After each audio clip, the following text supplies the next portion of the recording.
Sonko, Sonko, Sonko, Sonko. C'est un enfant béni de Dieu. À lui, toutes les générations y croient. Il est le seul qui peut nous libérer des mains des blancs, seul du gouvernement. L'Occident te disons bye bye, CFA te disons ciao ciao. La corruption te disons bye bye. Sonko, vive Sonko. Eh, Ousmane Sonko, enfin nous avons la solution. Eh, Ousmane Sonko, enfin nous avons la solution. Sonko président.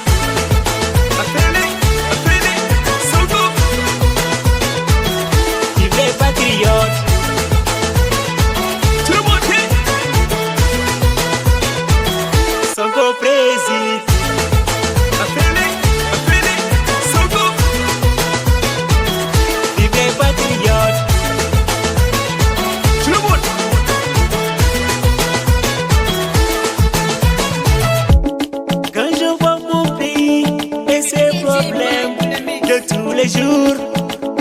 je me dis que je dois dire merci à mon Dieu. salaamaaleykum waa Guédiawaye ñu ngi leen di nuyu ku nekk seen tur ak seen sant di leen jaajëfal di leen jox seen wàccuwaay di leen remercier encore une fois pour seen taxawaay ci projet Pastef bi tey nag dañoo ñëwoon pour lancer les 48 heures. moo tax it tey ñu ñëw commencer ko fii ci dans la commune de Ndiarème Limamoulaye. À 9h30, on a commencé avec l'activité de reboisement. Depuis Taïsouba, à 9h30, on a fait le tour des maisons recensées pour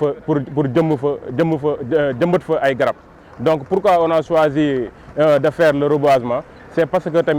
à un moment donné, la nature nous parle. Parce que des fois, nous sommes dañuy jël garab yi de utiliser à d'autres fins. C'est-à-dire soit ñu def ko ay charbon soit ñu def ko ay armoire ak wala leneen ak leneen mais nag à chaque fois que ñu dagg garab ñun ñun nit ñi nga xam ne ñooy dominer nature bi ça doit être un devoir ñu jëmbat fa garab pour essayer de jouer à l'équilibre de l'écosystème. Moo tax it c'est très important. Pastef à travers sa JPS, la jeunesse patriotique de Guédiawaye, a compris garab rôle bu muy jouer ci environnement. Moo tax it on a jugé opportun de faire des activités de reboisement pour permettre aux citoyens d'être épanouis dans leur cadre de vie. Donc loolu moo waral activité jeunesse patriotique bi tey fii ci Ndiarème Limamoulaye. Aussi c'est un moment aussi de remercier les populations partout fu ñu dem. population yi kontaan nañ ci acte boo xam ne JPS Guédiawaye teg na ko fi donc loolu day wane ni rek Pastef jugul pour politique rek wala du wër la voix des citoyens, mais Pastef est un parti politique qui s'intéresse à la vie des citoyens. Donc message boobu nañ bëgg a lancer di leen remercier waat encore une fois ci seen taxawaay jaajëf. ñun waa Ndiarème Limamoulaye ñun la JPS de Ndiarème Limamoulaye ñu ngi remercier énormément la population bi nga xam ne ñoom ñoo nekk fii nii nekk Ndiarème parce que suñu dëkkandoo yi muy waa Suuf su Weex comme muy waa Nimzat muy waa Angle Mousse muy waa Amon ñëpp génn nañu ñëw jàpp ci affaire bi kër gu ñu romb rek du ñu def lu dul di ñu remercier di ñu ñaanal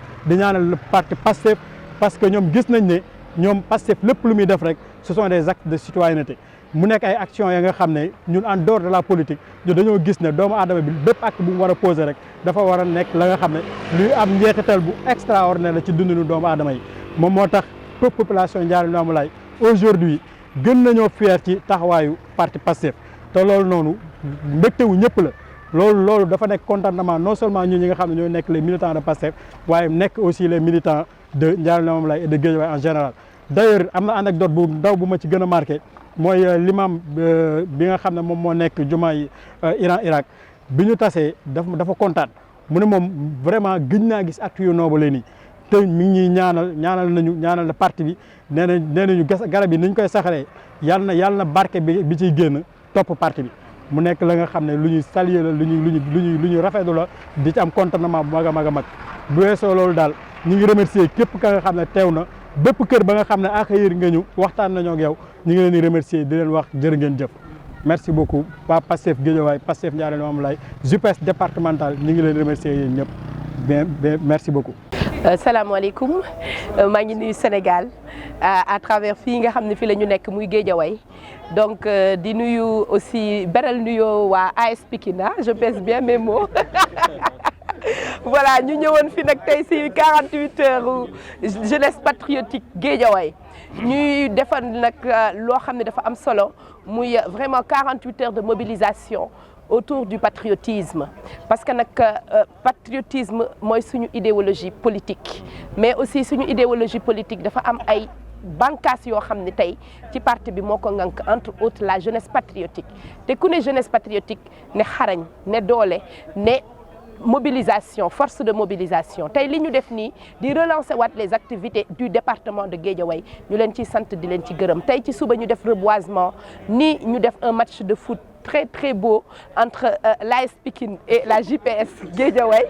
voilà donc AS Pikine gagné na ndax ASC la donc ñu ngi leen di féliciter la JPS Pikine ñu ngi leen di féliciter vraiment tey moom gis naa fi ay grands joueurs gis naa fi vraiment xarañ defe naa yéen moom bu ñu leen yóbbu woon sax ngeen mën a dem ci coupe du monde bi nga xam ne fa la ñu jëm bu yàggul dara vraiment ñu ngi féliciter bu baax la jeunesse patriotique de Guédiawaye à travers son président son coordonnateur Bakary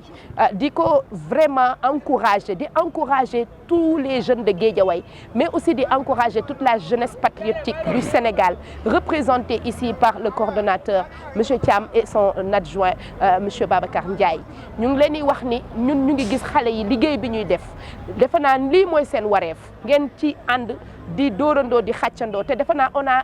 donné le cap le président Ousmane Sonko a donné le cap Focus 2024 Focus 2024 lii da cee nekk une étape parce que dañu ne nañu remobiliser waat les troupes nañu massifier nañu concrétiser le projet d'élire notre président en 2024 donc chaque acte compte chaque week-end compte chaque mouvement comptera donc chacun a son rôle à jouer te jeunesse patriotique sénégalaise jeunesse patriotique dafa am rôle boo xam ne moom la ko parti bi sas muy mobiliser muy organiser en fait les jeunes à la base te ñu ngi ciy yëngatu te lii defe naa c'est un acte 1 suba ñu war a amal tamit waxtaan bu am solo sur le patriotisme yooyu yëpp nekk ay jéego yoo xam ne ñu ngi koy teg non seulement pour yëngal département de Guédiawaye mais aussi pour jouer seen partition ñu leen ciy féliciter di leen encourager di leen wax rek ni ñun aussi ñu ngi ci biir ñu ngi ci kanam ñu ngi ci ginnaaw man j'ai que 18 ans donc je fais partie de la jeunesse patriotique du Sénégal. salaamaaleykum maa ngi ñuy tey waa Guédiawaye bi ñu dalal tey di kontaan ci initiative bu jeunesse patriotique bu Guédiawaye jël à savoir 48 heures d'activité. donc tey sentiment de satisfaction la am de fierté parce que tey suñu gisee activités yu mel ni di am tey match de gala lañ ñëwoon entre la JPS départementale de Pikine ak la JPS de Guédiawaye sànq madame le maire mi ngi ko doon wax donc vraiment c'est dans l'ambiance du patriotisme parce que tey képp ku wax JPS tey lii leen di xaar si moom mooy sans échéance électorale JPS dafa animer le parti dans toutes les communes du Sénégal dans tous les départements du Sénégal. Lii c'est un acte que la JPS Guédiawaye a réussi donc je profite de cette tribune pour féliciter au nom de toute la JPS nationale le coordinateur Bakary Bass Sakho qui est une référence pour la jeunesse patriotique parce que vu son engagement et son parcours et les actes qu'il pose ak tamit initiative yu mel nii donc on ne peut que le remercier devant l'Assemblée donc di wax ni rek activités yu mel nii yeneen coordinateurs yu nekk dans les départements du Sénégal war nañ ko du xool même si ñu ngi koy def ñu gën a mobiliser parce que tey képp ku wax Pastef képp ku wax JPS par rapport au contexte sànq Khadija wax na ko Focus 2024 leen wax président a donné le mot d'ordre donc ñun JPS kenn waruñu si jiitu donc nañu concentrer sur suñuy activités dans toutes les communes du Sénégal dans toutes les actions yoo xam ne peut-être ñun suñu point fort la en tout cas félicitations aux jeunes de Pikine félicitations aux jeunes de Guédiawaye lii leen xaar si yéen te ñun en tant que responsable moral lépp loo xam ne jeunesse bi ñu mun koy demander ñun daan ñëw pour accompagner leen si à tous les niveaux donc félicitations et merci pour l'initiative. salaamaaleykum wa rahmatullah maa ngi leen di ziar bu baax a baax maa ngi tudd Babacar Ndiaye nekk le coordonnateur de la JPS département de Pikine d'abord ma féliciter carrément la JPS Pikine ci victoire bi encourager aussi remercier la JPS Guédiawaye ci invitation bi ci li ñu permettre ñu participer ci journée bu rafet bi bu taaru bi ñu ànd ci vraiment en parfaite collaboration ak suñu maire la brave la lionne de Pastef Khadija Mayekor à ma côté suñu président voire le coordonnateur national Ibrahima Thiam tous les autres coordonnateurs Bakary coordonnateur de JPS Guédiawaye vice-coordonnateur JPS Pikine Sathiaro ainsi que ñi fi nekk ñëpp donc dañuy rafetlu magnifier journée bi sama wax du bëri damay conclure rek en disant que pas ASC Pikine mais JPS Pikine door na JPS Guédiawaye 8/4 loolu nag dañ koy tere waaye fa mu wax ko JPS Pikine door na JPS Guédiawaye 8/4 loolu il faut ñu leeral ko parce que Khadija may ko da koy tere te ma loolu ma intéressé waaw donc jaajëfal tout le monde rafetlu journée bi ñaan yàlla mu yokku am yenn journée. asalaamaaleykum man maa ngi tudd Mamadou Papis Sané nekk premier vice coordonnateur JPS Guédiawaye nekk en même temps coordonnateur JPS Golf Sud. alors di rafetlu bu baax a baax activité bi nii activité bi nga xam ni 48 heures yu JPS Guédiawaye yu ñu utiliser uniquement pour relancer suñuy activité fii parce que dafa amoon léthargie lu yàgg a yàgg lañ toog organiser wuñu activité cette fois-ci la jeunesse a pris ses responsabilités tout en sachant que au Sénégal nous sommes 52% de jeunes donc c'est la jeunesse foofu noonu la ñu war a focaliser wu pour vraiment apporter notre soutien au président Ousmane Sonko dans ce sens que nous avons lancé ces journées de 48 heures yu démarré tey avec un reboisement au niveau de Ndiarème le soir aujourd'hui nous sommes ici avec nos frères de la JPS Pikine pour benn match de fraternité parce que fraternité dafa bokk ci identité yu Pastef nous sommes plus que des amis ou des camarades nous sommes des frères de parti voilà loolu moo waral tey jotaay bii nii loolu moo waral tey daje bii nii vraiment di féliciter bu baax a baax suñu bëgg ma ko woon def je le fais avec beaucoup de lii mais grawul ko may leen ko voilà di féliciter waa JPS ñoom Sathiaro alors di encourager bu baax a baax tey man maa fubalul moo tax gañewuñu ben c'est normal la prochaine fois su ma fubalee nañ gañe Sonko vive Sonko Ousmane Sonko enfin nous avons la solution Ousmane Sonko enfin nous avons la solution Sonko président 48 heures de la JPS maanaam ñaari fan yu toftal yoo xamante ni JPS dafa jógoon ngir am ay yëngu-yëngu ñu koy tuddee ay activité bi ci njëkk nag démb la tàmbale mooy le samedi 15 ñu tàmbalee woon ci jëmbal ay garab yu am solo ndax buñ ne conférence surtout thème bi nga xamante ni c'est très technique donc dinañ sargal di ñaanal conférence su jàmm suñu ñaari panélistes yi muy monsieur Seck Dieng ak monsieur Modou Seck ñoom nag am na ki nga xamante ne moo koy coiffé mooy ñu ngi koy tuddee monsieur Abdoul Aziz Jumaro moom muy chargé de communication Pastef donc xam naa ni foofu lay yemoon kàddu gi mën a jox ñi nga xamante ne ñooy kilifa yi ñu tàmbale waxtaan bi ñu ngi koy tàmbalee nag ci ki nga xamante ni mooy Bakary Sakho ndeem ndaw ñee aye moom dina def discours inaugural bi boo ko defee ñu toppal si suñu jëriñ muy Alpha bismillah waa bi fii di beral nuyoo si ñu coordonnateur départemental docteur Alpha Ba en plus de cela tey mu nekk suñu parrain ñu ngi koy nuyu bu baax du ko jox wàccuwaayam du kontaan si taxawaay bu mu am fii si département de Guédiawaye voilà aujourd'hui moom c'est une fierté pour tout le monde du nuyu aussi tous les coordonnateurs communaux ici présents muy le coordonnateur de la commune de Médina Gounass monsieur Gassama le coordinateur de la commune de Wakhinane Nimzatt, monsieur Mamoudou Sey, le coordinateur de Sam Notaire, monsieur Modou Gueye Seck, en même temps conférencier, le coordinateur de Ndiarème Limamoulaye Bamba et le coordinateur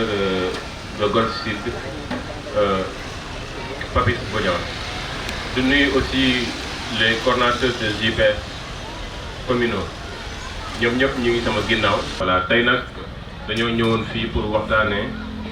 benn point ci activité yi suñu 48 heures yoo xam ne organiser nañ ko. voilà 48 heures de Guédiawaye ay activité la ay parties activité yoo xam ne entre autres amoon na reboisement amoon na match de gala tey ñu def conférence pour parler du patriotisme économique à l'épreuve de la mondialisation. Voilà, activité après les élections locales et législatives, ginnaaw liggéey bi ci jeunesse bi def ak travail de massification bi sensibilisation. Voilà, à un moment donné, on s'était dit, avant de se lancer pour d'autres objectifs intermédiaires, entre autres, ba nga xam ni mooy locales yi ak législatives yi yàlla dogal nañu may nañu fa ñu am fa ay résultats yoo xam ne macha allah donc pour demaat si yeneen perspective boo nga xam ne 2024 moom lañu fixé comme objectif mooy lan faire en quelque sorte le président Ousmane Sonko nekk président du Sénégal. Dañoo jàpp ni à un moment donné pour remobiliser encore les sympathisants et les militants autour de l'essentiel day baax ñu organiser des activités de 48 heures ba nga xam ne au-delà des actes citoyens nga xam ne ñu ngi poser sur le terrain mu doon des moments de communion entre frères patriotes, entre sympathisants et les Sénégalais. Asalaamaaleykum ñu fi nekk ñëpp maa ngi nuyu ku ci nekk ci turam ak santam tàmbali nuyoo bi nag ci président JPS départemental, les frères et sœurs coordonnateurs communaux yu fi nekk ak képp koo xam ne am na ndomb boo yor ci parti bi nga toog fi waaye tamit la personne la plus importante dans Pastef mooy le militant nga ñëw toog fi ñu ngi lay nuyu. sama kàddu nag du nekk ay kàddu yu gudd day nekk juste ay mots de félicitation ak ay mots de remerciement. Félicitations à l'endroit de la JPS départementale ndaxte ñoom bu ñuy sumb 48 heures yi bu ñu seetloo président Ousmane Sonko defagul woon discours am bi. di leen féliciter nag ci lii ndaxte ñun ñëpp xam nañ ne bu ñu génnee ci élection législative yi ba léegi le mot d'ordre comme ni ma koy waxee il se résume en 2 mots: focus 2024. focus 2024 nag liggéey bu yaatu la mooy dañ ñu sant ku xamul woon ci ñun ñu fexe nu mu xamee bépp mbokk wala andi jàmm bu ñu am ñu fexe nu mu eggee ba ci moom ba ñu fexe mu jot ci discours bi ba ñu fexe mu jot ci ñun lu ñu bëgg ak suñuy mbébét ngir mun a fekk ci projet bi. donc su JPS nekkee ci tànk yooyu taxawaay boobu mbégte la ci ñun sat la ci ñun te ñun tamit surtout au niveau de la coordination départementale dafa nekk loo xam ne dañ koy ndamoo ndaxte bu ñuy naan politique le plus souvent dañuy naan jeunes yi ñoo ci bokk nañ ci ñu ci ëpp impact. kon bu ñu yàlla mayee chance ñu am benn jeunesse au niveau de Guédiawaye boo xam ne du xaar ba ñu jox ko ay ordre wala ba ñu def ko lii mais dañuy jël ay initiative pour massifier et densifier le parti. donc loolu ndam la donc vous me permettrez Bakary de vous féliciter, transmettre les félicitations de tout le bureau de la coordination départementale de Guédiawaye pour la JPS départementale. su ma nee JPS départementale nag waxuma bureau bi mais je parle de tous les jeunes membres de la JPS. teg naa ko sa loxo naan leen gàcce ngalaama fii ngeen teg seen tànk nag foofu la amul teg xanaa kay mbir mi na gën a bar rek ñu gën a jëm kanam waaye amul luñ ciy wàññi amul luñ ciy tegg ginnaaw lii daal moo nekkoon kàddu yu ma ci bëggoon a sànni di leen remercier de renouveler tamit la disponibilité et pour ne pas dire l'entière disponibilité de la coordination départementale de Guédiawaye à chaque fois que de besoin bu ngeen ñu woowee ci lu mu mënta nekk lépp lu ñu jàppoon ak fépp fu ñu nekkoon dinañ ko fa bàyyi teew fi manifestation tey bi nag dafa am benn partie aspect bu symbolique ndaxte démb waxtu ji ñu ngi toog ak magi Pastef Guédiawaye di waxtaan ak ñoom jéem a xool nu ñuy demee ci installation magi Pastef département de Guédiawaye donc tey bi ñu ñëwee toog ak waa JPS di waxtaan day am benn aspect bu symbolique si ñun loo xam ne tamit daf ñuy gën a réconforter ñu waaye tamit mu doon sas ci ñun ñeneen ñi nga xam ne ñu ngi bokk ci instance parti bi au niveau du département pour ñu xam ne rek am na lu ñuy xaar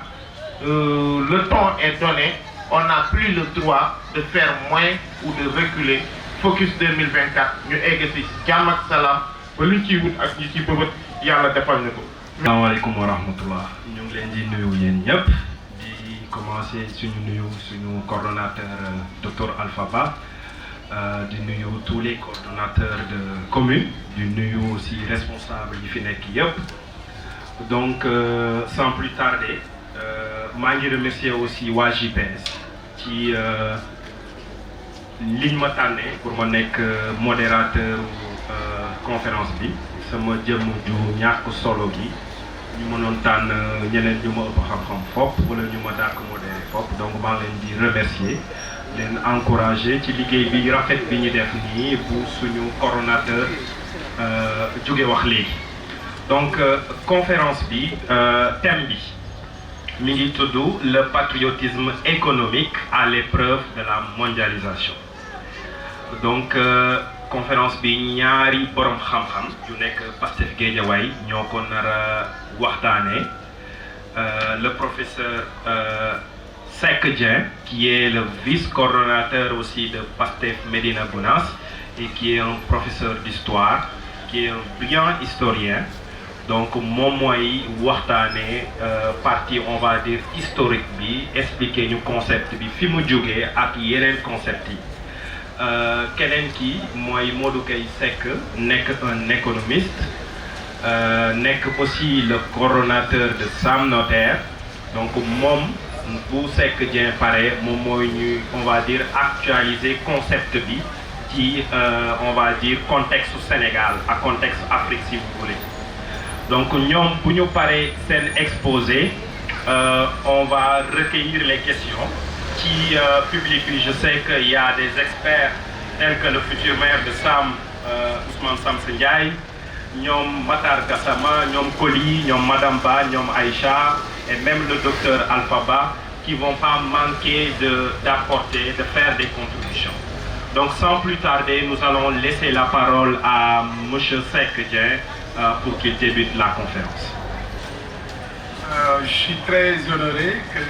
le choix de la JPS d'animer cette conférence est porté sur ma personne. Zouma nous taquiné tout à l'heure en disant que je suis un brillant historien.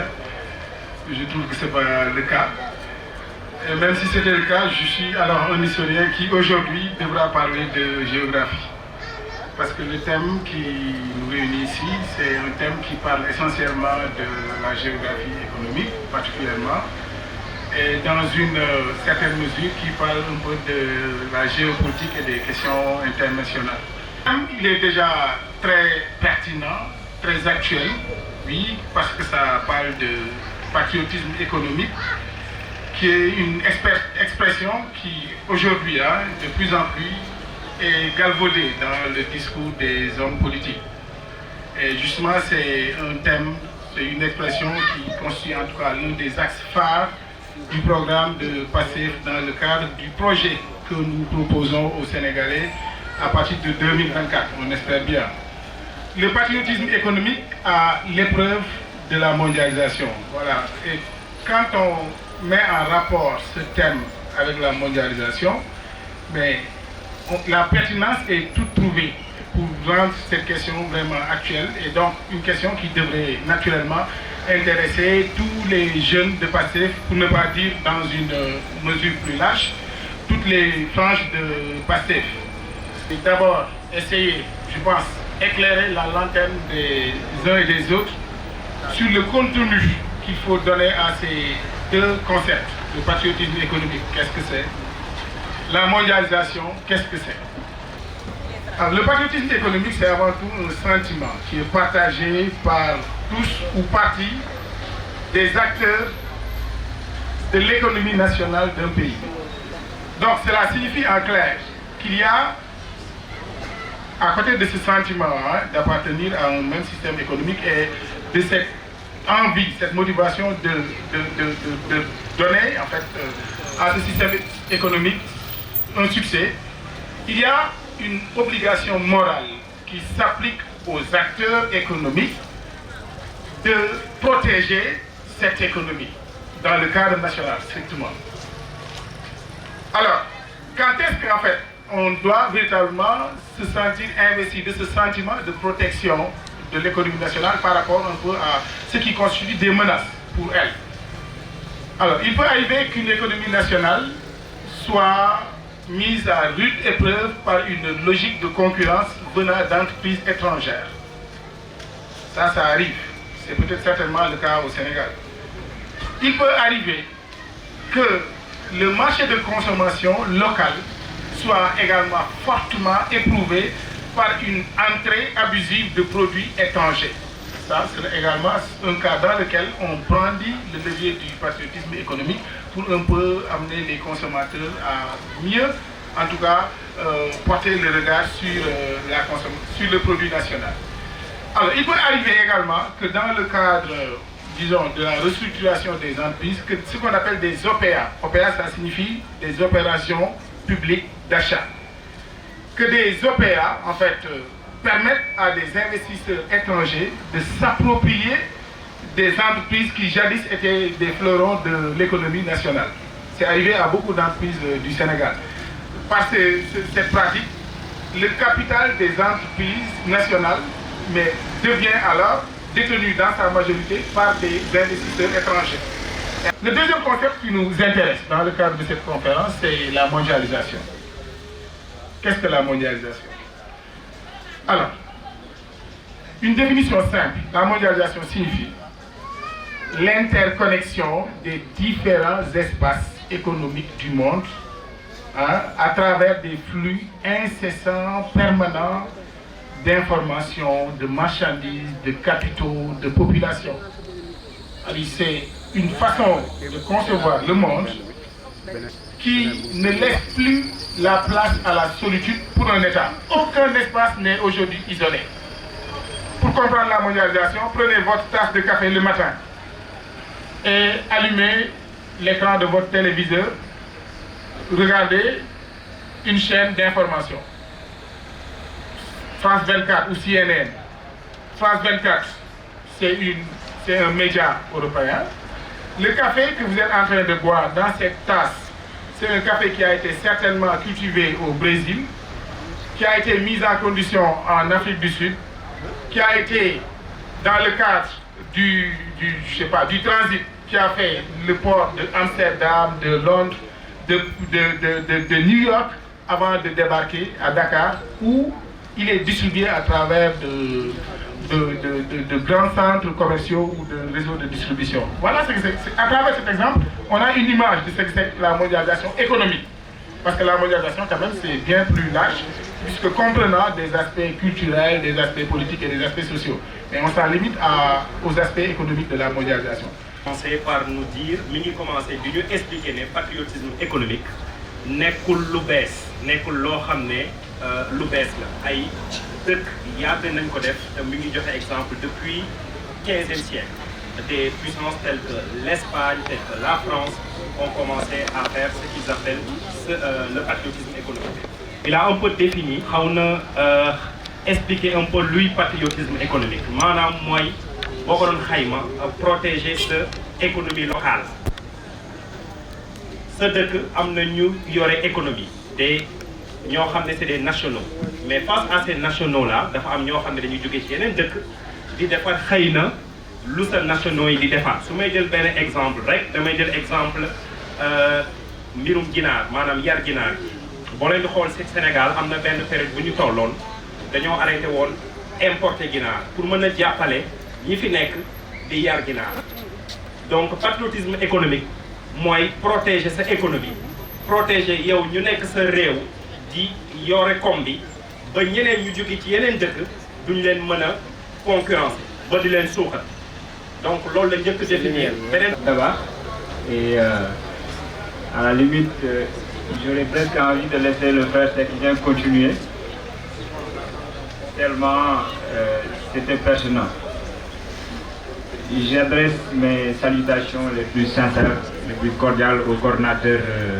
Alpha Ba. J'adresse mes salutations à l'honorable député Ramo Boyan, la sœur qui vient d'arriver. J'adresse mes félicitations et mes encouragements à la GPS, à sa tête le frère Bakary Bassaro. Je salue l'audience qui est devant nous aujourd'hui et dont je sais que parmi elles, il y en a certainement des têtes qui auraient pu mieux faire que nous ce que nous sommes préposés à faire ce soir. Le Sénégal en particulier et l'Afrique en général ont à faire pour pouvoir tirer leur épingle du jeu dans ce jeu mondial. Oui, un jeu en réalité. Le contexte, il est clair. Au niveau africain en tout cas,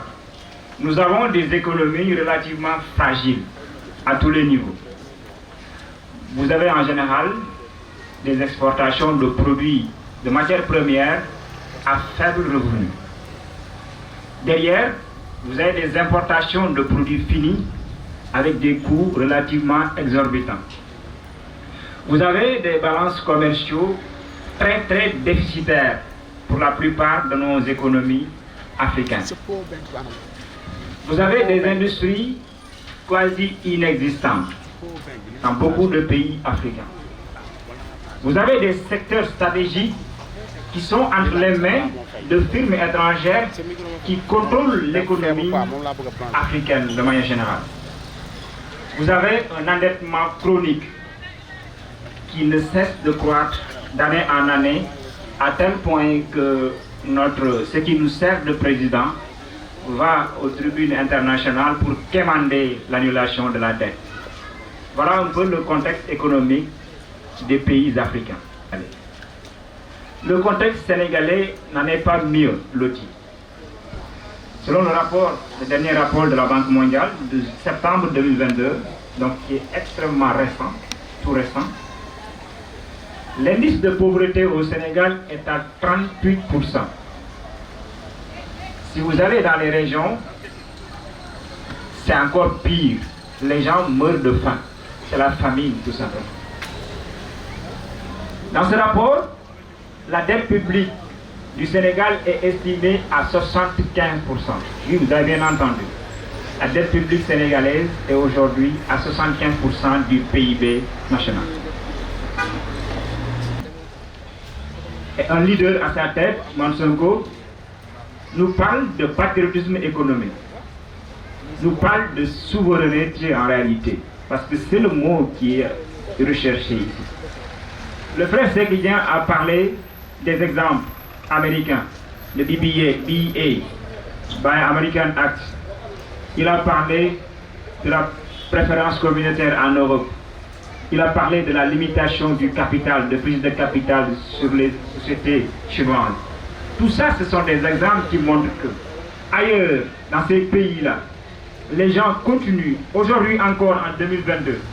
à protéger leur économie, à développer des stratégies pour garder leur souveraineté économique sur des secteurs névralgiques, tout en essayant de dominer en Afrique, donc le pays du Sud, en imposant leurs entreprises à ces pays-là. Ils se sont rendus compte en fait que ça ne peut pas continuer, ils ont parlé de relocalisation, c'est-à-dire ramener ces entreprises-là en France pour garder une certaine souveraineté sur ces secteurs-là. C'est cette même France-là qui refuse qu'au Sénégal de développer une souveraineté économique, une souveraineté alimentaire, une souveraineté sur le plan numérique, une souveraineté sur le plan sécuritaire. Nous, en Afrique, nous devons avoir une approche offensive parce que nous n'avons pas encore d'économie assez structurée, assez solide qui permettent de recevoir et d'amortir ces chocs exogènes qui viennent de la mondialisation, pour reprendre le terme qui est dans le thème. Donc nous devons d'abord être dans l'offensive, créer des industries qui sont capables de transformer l'or ici au Sénégal, qui sont capables de transformer le phosphate au Sénégal, qui sont capables de transformer l'arachide au Sénégal, qui sont capables de gérer notre économie numérique, des entreprises sénégalaises qui soient capables de gérer notre eau, des entreprises sénégalaises qui soient capables de gérer notre transport interne et international, voire maritime. On va essayer quand même de résumer rapidement avec mon ami de expliquer. Donc il a commencé par un peu wax ñu fu économie Sénégal toll. Économie Sénégal boo ko doon xayma rek dafa expliquer ne ñun li ñuy leb maanaam li ñuy leb dafa bëri dañoo am benn régime boo xam ne ci leb la dëkk day leb di fay bor. Donc loolu da nga koy indi sa échelle rek yow nit ku nekk nga ko indi à benn échelle gën a ndaw ci yow nga nekk di dëkkee di leb rek saa soo lebee di fay bor yi nga am donc da ngay nekk ci benn cercle vicieux boo xam ne doo xam kan nga ciy génn. Donc muy expliquer aussi que suñu économie li ñuy jaay ci matière première maanaam mooy loo xam ne si suuf si la jógee loo xam ne daal yàllaa la ko may defoo ci benn transformation maanaam or gi wala boog lu mu mën ci doon rek loo xam ne yow da nga ko jël rek ni mu mel noonu rek nga dem jaay te loolu mi ngi expliqué ne marge yi ciy am bénéfice yi ciy am bëriwul. Su may jël benn exemple rek ci misaal da ngay gis matt ñiy jaay matt garab matt booy jaay matt bi ak kuy jël matt bi def ko jus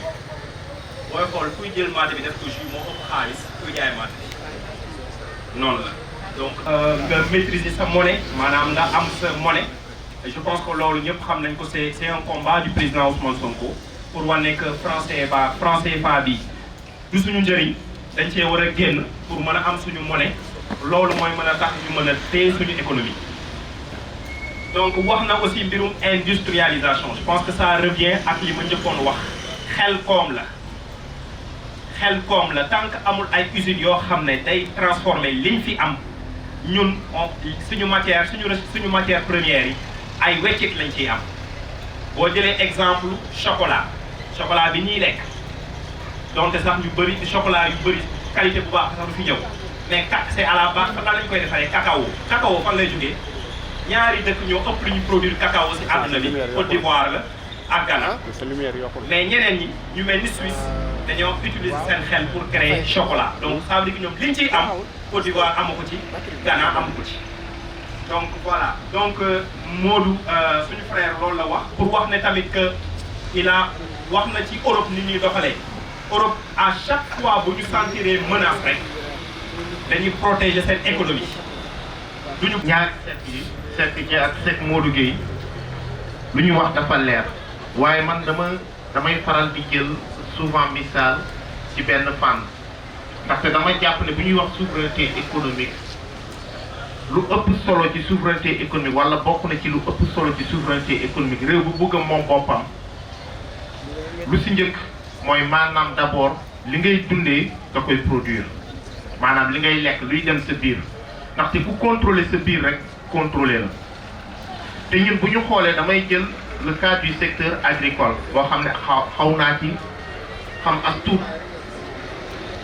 bu ñu jëlee par exemple suñu secteur agricole da ngay xool Sénégal nga jël suñu domaine yépp sur les systèmes alimentaires dañu naan la Sénégal on est déficitaire maanaam lu ñuy bay doyul pour ñu mun ko dundee te boo seetloo lu ñuy bay doyul pour ñu mun ko dundee ñaar ba ñett facteur kese moo ko waral te loolu yépp c'est lié à ñaari mbir benn bi mooy lu ñuy woowee la mondialisation sauvage beneen bi mooy manque d'un patriotisme économique mondialisation sauvage bi bu mu ñëwee mooy nan dañoo dem suñu agriculture bu ñu demee parce que bu ñu génnee indépendance dans les années 90 nos pays par exemple si on prend le cas du Sénégal on était dans un pays boo xam ne dañoo amoon lu ñuy wax autosuffisance alimentaire ba presque dans les années 80 jusqu'à avant la grande sécheresse des années 70 presque amoon nañu suuf mais bu ñu demee ba foofu réewu Europe yi lan la ñu def dañoo signaloo suñu pays lu ñuy woowee les accords de Lomé ACP. ACP Lomé bi lan lañ fa wax parce que dañoo seetlu boobu noonu Europe dafa toll woon ci période boo xam ne en termes de productivité agricole parce que dañoo demoon jékki-jékki def une agriculture très productiviste avec des systèmes mécanisation utilisation d'engrais abusifs intensifs ñuy produire ay quantités yu ëpp léegi nag ñoom comme que économie moom dans le marché c'est l'offre et la demande si l'offre est supérieure à la demande automatiquement les prix chutent ñoom nag pour bañ a dugg ci guuta jooju pour seen baykat yi bañ a suux ñu ne xaar leen ñu wuti ay marché lu njëkk a def mooy dañoo ñëw ci suñu réew yi ñu ne suñu dirigeants yi arrêtez de subventionner vos systèmes agricoles suñu dirigeants yi arrêté parce que fii nii même bu dee ay xale lañu am na ñoo xam ne daan nañ dénk ay ONCAD ak yooyu mu nekkoon ay structures d'encadrement et de subvention d'accompagnement de l'État pour subventionner suñu secteur agricole ñu ne léegi yéen da ngeen a bàyyi subventionné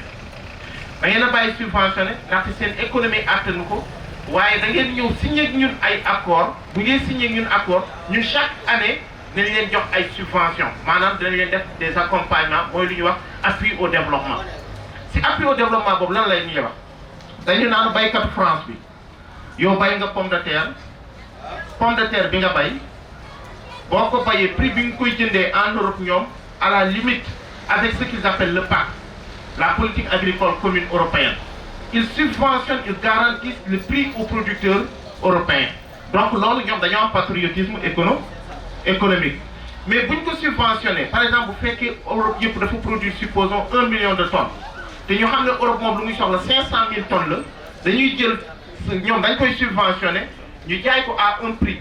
bas en Europe le reste ñu casser prix bi inonder le marché africain bu ñu inonder marché africain day tax ne ñun sax suñu baykat bi moom nga xam ne jotul subvention il n'est plus compétitif par rapport aux producteurs européens bu yàggee lu muy indi lu ñu gis mooy suñu mbokk yu bëri nga xam ne ñoo nekkoon ci kaw ga di bay dañuy dellu bàyyi mbay ga ñëwaat fii léegi bu ñu bàyyee mbay ga ba ñu xam ne ñun suñu tissu agricole dem na ba dee ñu commencé yokk prix produit yi parce que bu ñu yokkee prix produit yi su boobaa ñun bayetuñu deftuñu dara ala kulli xaalis lu ñu ko jaayee ñu jëndee ko te loolu yëpp lu ko waral mooy ñàkk patriotisme économique mondialisation sauvage bi da nga ko fay gis mais nga gis tamit ñàkk patriotisme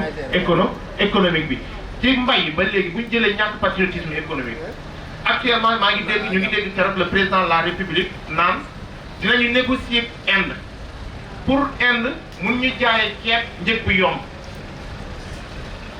te pourtant ceeb boobu noonu Inde war ñu jaayee njëg bu yomb nga xam ne daf koy ñaani waa Inde la plus grande quantité d'engrais que l'Inde utilise vient du Sénégal ICS moo koy produire te xam ngeen lu ci doy waar ICS boobu c'est une organisation paysanne indienne ñoo constitué capital jënd ICS donc comme que ñoom ñoo jënd ICS bu ICS produire engrais bi à la kulli xaalis Inde lay dem Inde war a bay ceeb dundal ba ñun léegi suñu engrais day génn suñu réew pour beneen baykat yi ñoom ñu mën a soxaliku ba ñoom bu ñu bayee ba desal ñu mun ñu jaay ceeb. Monsieur le Président inchallah Ousmane Sonko li mu dénk notre frère Alpha Ba commission agriculture juumul parce que ci ay minutes yu ndaw rek expliqué nañu problème mu agriculture Sénégal donc inchallah xam naa ça sera le prochain ministre de l'agriculture. donc voilà li may jàpp si lu bëri mooy suñu dirigeants yi dañ naan tubaab bi dafa xam benn affaire si ñoom mooy nit ku ñuul dafa bëgg nguur benn affaire la ñuy teg pression lu bëri si ñoom mooy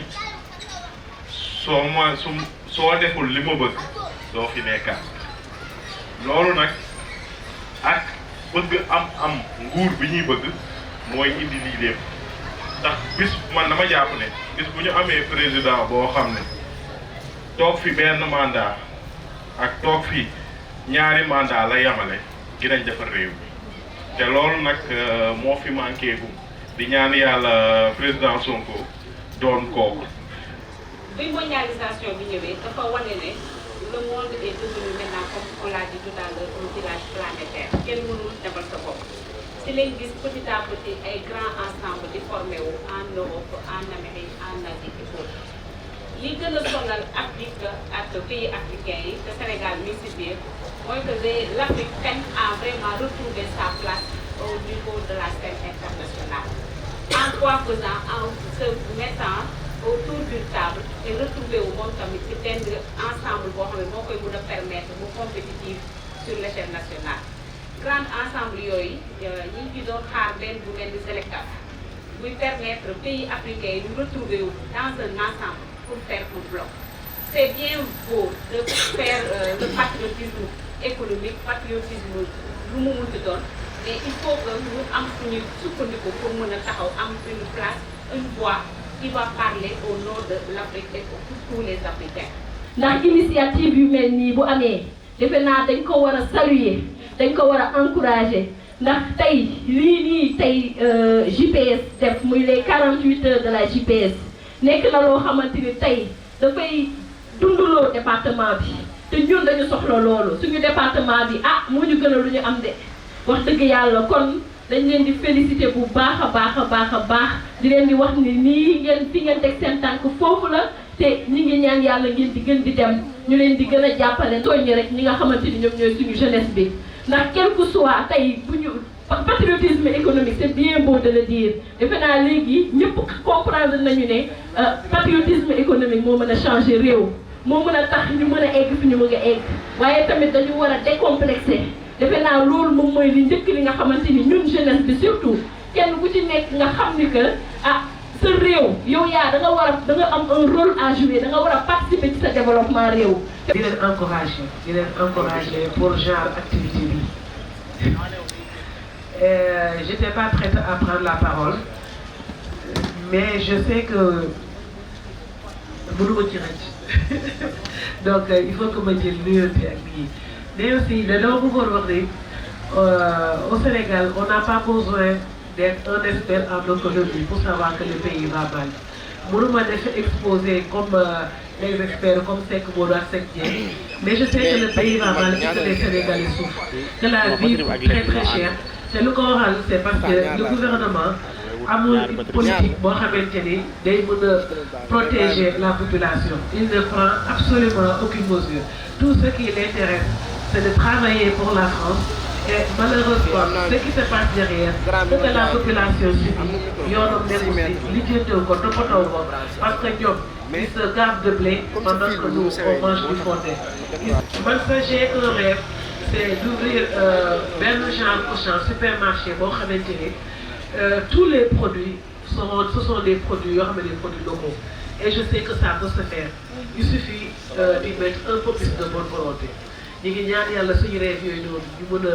nekk déjà Aïcha a donné l'exemple des comment dire ça, des restaurants et tout ça. Il y a énormément de choses qu'on peut faire pour aider la population dans l'économie et je sais qu'on va y travailler. Enfin, je viens d'un séminaire, c'est le séminaire de députés ñu ci liggéey incha allah rabbi dina ci taxaw bu baax a baax. On doit faire des efforts, énormément d'efforts. Parce que bon,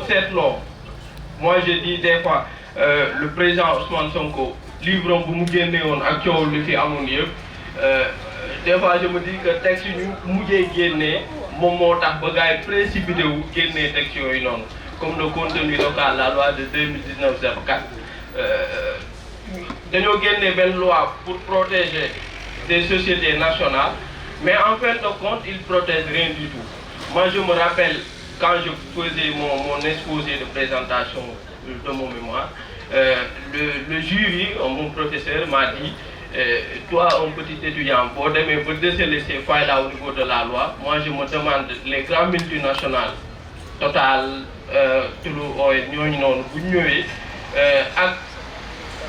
seen kàngam yu ñor ay experts ñoom nu ñuy def loi bii nii.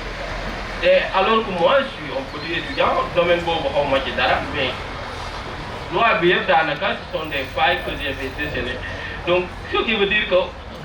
ils n'ont rien fait pour protéger notre économie. Qu'on défende au maximum possible le petit entrepreneur qui vient d'émerger, qui vient de démarrer, qu'on protège un Dembaka qui est là, qui a une entreprise, qu'on le défende le maximum possible qu'on le protège du moins pour au moins moom tamit mu mën a suqaliku te parce que bu suqalikoo rek dëkk bi yëpp mooy suqaliku. parce que patriotisme dafa nekk loo xam ne man j'ai beaucoup de questions yu ma ciy posé par rapport au patriotisme est-ce que Sénégal mën nañu wax patriotisme parce que bu ñu nee patriotisme dafa am ay base yu ko lal pour ñu mën a wax loolu est-ce que ñun on a un modèle économique est-ce que teg nañ les bases pour éduquer les populations sur le patriotisme ak la préférence nationale je pense que c'est des questions yoo xam ne que ni moo war a jiitu bala ñuy wax patriotisme ici au Sénégal. ñu ngi wax patriotisme économique bon patriotisme économique bu ñu fi toogoon fii ba suba mën nañu gën a wax ci mbir mi on parle de l'industrialisation mais actuellement on voit qu'au Sénégal dans la chaîne de valeur parce que pour participer ci patriotisme économique est-ce que li ñuy contribuer ñun ñëpp mën nañ ko absorber suñ ko mënee absorber encore il faut aller vers l'exportation l'exportation tamit lan lay laaj dafa laaj benn chaîne de valeur il faut nga am industrie forte industrie yi tamit dañ leen war a dooleel naka la ñuy dooleelee industrie yi il faut que ñu xool procédure yi nga xam ne que tous nos produits yi nga xam ne ñooy génn fii dañ ko war a certifier donc il faut que ñu pousser mooy pour emprunter tuuti ma sœur la kii la madame Ba parce que il faut que ñu jaay suñu produit ban valeur la ñu am ñu ngi toujours à la paysannerie cette chaîne de valeur il faut que ñu certifier ko mooy lan mooy tout le processus ba bu muy génn Sénégal partout au Sénégal ñu mën a identifier que produit bi Sénégal la jógee. si def kuy jeune am li nga bëgg sa réew bon di nga am loo ci yëg waaw boobu ba léegi ñu ngi toog fii vraiment on est très content. Je suis le coordinateur national des jeunes du Grand Parti. Mais nos amis de Pastef, en l'occurrence mon jeune frère Bakary, ba ma invité dama ci sawar a ñëw pour 2 raisons. bi njëkk ñëw dëkk c'est quelqu'un d'extraordinaire. Ah bi ci topp j'ai beaucoup d'amis à Pastef surtout Pastef Guédiawaye. Voilà su may xarit lañ on partage beaucoup des aspects liés à la gestion de la ville mais également dundu politique bi nga xam ne bii ñu koy dund ci espace moo tax ma sawar lool di ñëw si di wax ne également surtout à mon jeune frère Bakary que ne initiative yi dafa war a di gën a répété wu c'est extrêmement important. conférence bi sumb nii dafa ñëw fi ñu ko soxlooyee parce que démb boo seetloo président ba muy wax woote ne pour ñu dem massifier parti bi donc bu ñuy massifier parti bi tamit day jaadu ñi nga xam ne ñoo war a wax ak askan bi ñoom ñu am outil yi nga xamante ne dañ mën a wax ak ñoom donc mun naa ne mu war a nekk loo xamante ne waruñu ñëw rek wax mais bañ koy jot li kàddu yoo xam ne dana am njëriñ donc moo tax soo leen gën a demee que suñu intervenants yi suñu ñaari panélistes yi ñu gën a utiliser la langue wolof parce que sama genre yi nga xamante ba ñu xëy école gontu wuñu ñoo nga xëy ni wax français bu xaw académique bi trop buñ ciy jëlee lu bëri donc prochaine fois pour activités yi demee nii fii soral bu baax. Le patriotisme économique à l'épreuve de la mondialisation. Donc on peut dire même nationalisme économique qui est l'ensemble des politiques qui met l'accent sur le contrôle interne de l'économie. Bon, mais franchement parlant, bon, je me dis que Sonko déjà tracé le chemin parce que bon, si vous regardez sa manière de s'habiller, si vous regardez sa manière de parler, même des fois il y a une image donc là le gars m'a pointé le doigt et dit hey ça c'est le développement donc le thème dafa nekk thème boo xam ni dafa machallah donc chapeau à vous les panélistes donc yéen laa waroon jiite ci niveau bi nga xam ni bon xaw ma kan moo def choix wu panéliste mais c'est intéressant et aussi c'est extraordinaire. parce que ñun tubaab yi dañuy nax jusqu'à présent on disait que suñu maam yi dañ leen nax parce que jànguñu. dañu am musique boo xam ne dafa am taxawaay te li ko firnde la benn mooy bi njëkk mairesse lañu am muy Khadija Mayeko beneen bi député lañu am honorable député Rama Bodian kon tey bu may wax je parle en nom de toutes les femmes de ce département et toutes les femmes de Pastef. De remercier cette jeunesse engagée, cette jeunesse qui ne demande rien, juste que le village nous accompagne, appuyer, dooleel ko, parce que partout sur le territoire national, les jeunes s'activent, nous sommes massifiés, nous sommes sensibilisés. Et nous, en tant que jeunesse patriotique de Guédiawaye, tant que nous renforcer le parti, massifier le parti, di def ay activités donc ñun tamit voilà derrière on a besoin d'être accompagné et d'être appuyé et votre présence ici aussi démontre que ni yéen a ngi suñu ginnaaw donc ñu ngi leen di remercier encore une fois pour taxawaay bi ñu ngi leen di remercier encore une fois pour disponibilité bi di remercier les femmes ñoo xam ne tey jii nii voilà bàyyi neen lépp lu ñu doon def ñëw teewee activité bi donc en tout cas daal la JPS de Guédiawaye est très contente par rapport à seen disponibilité par rapport seen taxawaay par rapport kàddu yi. Sonko vive Sonko. Ousmane Sonko, enfin nous avons la solution. Ousmane Sonko, enfin nous avons la solution. Bonsoir à la population de Guédiawaye. C'est un moment aussi de remercier la jeunesse de Guédiawaye pour la mobilisation concernant les 48 heures d'activité de la jeunesse patriotique de Guédiawaye. Ça a été des moments rythmés, en sensibilisation, en massification. Les populations ont bien apprécié le fait que Pastef s'investit davantage sur le bien-être des citoyens. Et aujourd'hui, pour clôturer ces 48 heures d'activité, nous avons organisé une conférence qui parle sur le patriotisme économique. Et comme vous avez vu, nous avons accueilli ici des panélistes de haut niveau qui ont pu partager avec nous leur expérience et leur savoir. Et c'est un moment opportun aussi de les remercier, de remercier tous les militants de Guédiawaye pour cette mobilisation. Et de dire à la jeunesse de se préparer, comme dit le président Ousmane Sonko, à nous d'être mobilisés et de rester focus, car 2024 c'est maintenant. Donc merci encore une fois, merci à la jeunesse patriotique de Guédiawaye, merci à la commission organisation, merci à la commission communication dirigée par le frère et docteur Mohamed Ba. Je vous dis merci et on se donne rendez-vous pour une date si proche, Inch'Allah. Assalamu alaikum les patriotes, salam alaikum wa Pastef Guédiawaye. Man la seen frère Mohamed Ba nekk chargé communication bu JPS département de Guédiawaye. Tey nag danoo woote woon conférence boo xam ne thème bi c'est le patriotisme économique à l'épreuve de la mondialisation. mu bokk ci 48 heures activité wu JPS département Guédiawaye. Lan moo tax ñu tànn thème bi yéen ñëpp boo leen fàttalikoo ay at ci ginnaaw le président Ousmane Sonko dafa posé woon problématique boobu ci assemblée nationale mu laaj premier ministre bi Sénégal lan mooy modèle économique am. kon économie ak patriotisme mën na ko dissocier tey nag dañoo nekk ci dëkk boo xam ne amuñu modèle économique ñun ñu woote ci thème boobu pour naka la nit ñi di mën a allier patriotisme ak économie ba mën a suqali suñu réew ba suñu économie dëkk mën a réew mën a avancer nu mën a créer ay problème mën a wut ay saafara ci problème yi ñu am tel emploi ak employabilité des jeunes mën a suqali tamit suñu économie tey loolu moo waraloon ñu woote thème bi nga xam ne c'est le patriotisme économique à l'épreuve de la mondialisation. ñu dalal ci nag ay panélistes yoo xam ne ñu maîtriser koom-koom bi la ñu maîtriser thème bi la xanaa nag di woote rek yeneen échéances yi di ñëw ni wax jeunes yi ñu gën a taxawlu gën a farlu te xam ni le combat continue focus 2024 di remercier waa JPS yëpp di remercier jeunes Guédiawaye yi ak coordonnateur communaux yi ak coordonnateur départemental bi ak honorable député Rama Anta Bodian ak la mairesse Khadija Mayekor di jox rendez-vous ci yeneen dig jare incha allah maa ngi leen di jaajëfal di leen remercier.